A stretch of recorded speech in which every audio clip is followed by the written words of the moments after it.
प्रयागराज में लगने वाले महाकुंभ में त्रिवेणी में होता है शाही स्नान। जाने संगम में शाही स्नान की तारीख, स्नान के कारण और महत्व के बारे में। नमस्कार दोस्तों, स्वागत है आपका अपने चैनल मैं तुलसी में। वीडियो शुरू करने से पहले आप सभी से निवेदन है, जानकारी पसंद आए तो प्लीज़ वीडियो को लाइक, शेयर और चैनल को सब्सक्राइब कर दें।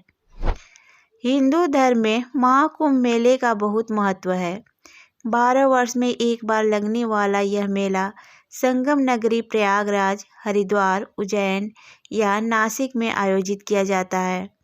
अगले वर्ष यानी 2025 में महाकुंभ मेला संगम नगरी प्रयागराज में लगने वाला है और 13 जनवरी को पौष पूर्णिमा से शुरू होकर 26 फरवरी को महाशिवरात्रि तक जारी रहेगा।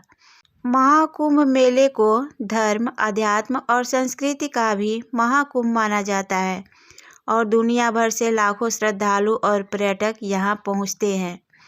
प्रयागराज में लगने वाला महाकुंभ मेला पवित्र नदियों गंगा, यमुना और सरस्वती के संगम स्थल पर लगता है, इसलिए इसका महत्व और भी बढ़ जाता है। धार्मिक मान्यताएं है कि महाकुंभ में स्नान करने से जातक को मोक्ष की प्राप्ति होती है और जीवन भर के पाप मिट जाते हैं। प्रयागराज लगने वाले महाकुंभ में त्रिवेणी संगम के तट पर स्नान करने का बहुत अधिक महत्व है। त्रिवेणी संगम पर स्नान करने को शाही स्नान के नाम से जाना जाता है। तो आइए जानते हैं क्यों त्रिवेणी संगम पर ही शाही स्नान किया जाता है और क्या है इसका महत्व। प्रयागराज में पवित्र नदियों गंगा, यमुना और सरस्वती के संगम को हिंदू धर्म में अत्यंत पवित्र माना जाता है।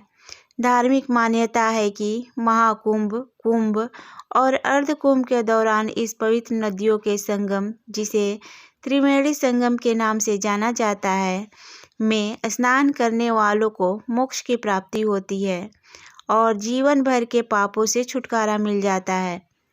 महाकुंभ के दौरान शाही स्नान का बहुत महत्व है।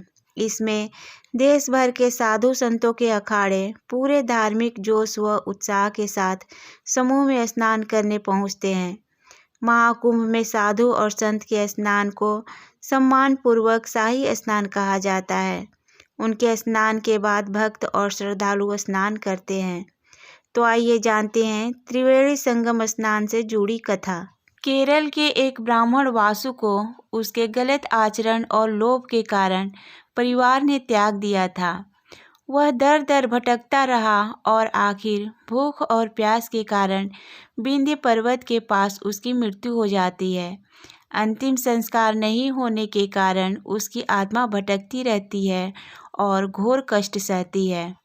एक बार एक यात्री उस जंगल से गुजरा और उसके पास प्रयागराज में तीनों पवित्र नदियों गंगा, यमुना और सरस्वती के संगम त्रिवेणी का जल था। वासु का प्रेत उस यात्री के सामने प्रकट होकर पवित्र त्रिवेणी जल की कुछ बूंदें देने का आग्रह करता है। यात्री भयभीत होकर उसे जल दे देता है और उसके दारुण दशा का कारण पूछता है। प्रेत ने बताया कि उसके पापों के कारण उसे मुक्ति नहीं मिली। त्रिवेणी का पवित्र जल पीते ही उसकी प्रेत योनि समाप्त हो जाती है और वह स्वर्ग चला जाता है। मान्यता है कि त्रिवेणी के जल में समस्त पापों से मुक्ति प्रदान करने की क्षमता होती है। इसलिए प्रयागराज में महाकुंभ का आयोजन होने पर तीनों पवित्र नदियों के संगम त्रिवेणी में स्नान करने का बहुत अधिक महत्व है और यहीं पर शाही स्नान संपन्न होता है।